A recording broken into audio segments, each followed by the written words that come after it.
and not him. I wasn't fully convinced by the ramblings of a perpetually drunk man, but when I lost both of my sisters just months before their 28th birthday, I knew it couldn't be a coincidence. Moira was found murdered, her face practically blasted off by a shooter while she was on a jog. Joy took her own life only days later. I was the one who found her, hanging in the bedroom of her apartment as I came to pick her up for Moira's funeral. She'd been there, swinging from the rafters all night. It's hard to live a normal life when you know you have an expiration date, especially when it encompasses an entire year. I always treated my birthday, which from an early age became associated less with fun and birthday cake and more with worry and funeral caskets. But once Moira and Joy died, my next birthday, 25, was the most dreadful day of my life. 26 was worse, 27 unimaginable. This is it, I thought, as I closed all of the blinds in my apartment, downing the last drop of vodka in the bottle. This is the last year of my life. 27 has been uneventful, to say the least. Why would I make any long-term plans? Forge any meaningful relationships when I know they simply cannot last? The worst part of this last year has been simply not knowing when my impending death is coming. It could have been any day within the last 364. It could be within the next minute. I must admit I became something of a recluse. My windows always shuttered, additional locks installed in my door, letting the phone ring through to voicemail, hiding under my covers with the lights out whenever I got a knock on my door. I stocked up on preserved foods and various goods that I would need to last the year. I was so paranoid that I even covered my mail slot, stuffed a towel in the space beneath my front door. I didn't want anything getting through from the outside world. God forbid, an anthrax letter. Falling off the face of the earth didn't matter much anyway. I didn't have friends or family anymore. My mother and both of my sisters were dead, and my dad disowned me when I came out as a lesbian after my sisters died. I moved away and severed contact soon after. The night before my 27th birthday, I started getting these strange phone calls from a blocked number. I've always had anxiety about phone calls,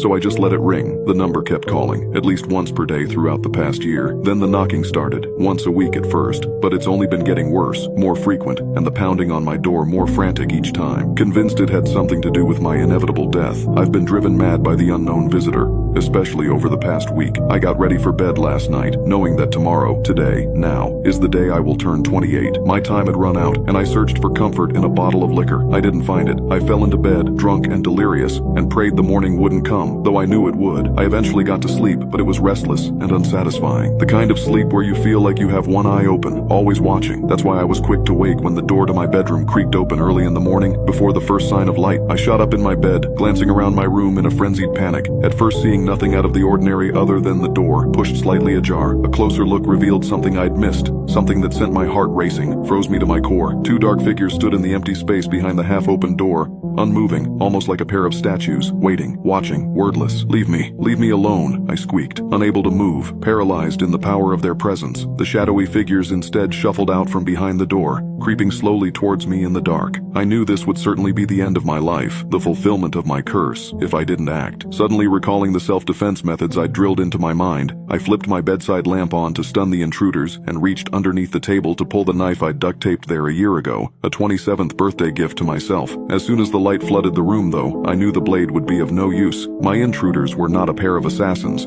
not human ones at least. In the yellow light of the lamp, I discerned the identities of the dark figures. They were my sisters. Joy stood at the foot of my bed, pale, in that same conservative black dress I'd found her dead in years ago, the one she'd picked out for Moira's funeral. Her head hung parallel to her shoulders, neck grotesquely bent from her hanging. Moira was a few steps behind her. I could only assume it was her, considering the severity of her injuries. She'd suffered a gunshot wound to the head, so brutal that we were not allowed to see her after her death, so intense that it had entirely disfigured her face. The lower half of her face had been reduced to a pit of gore, her jawbone barely attached on one side, her mouth mangled, with only several teeth remaining studded randomly throughout the mess. "Why are you here?" I cried, gathering my knees to my chest and holding them tight. Are you here to take me?"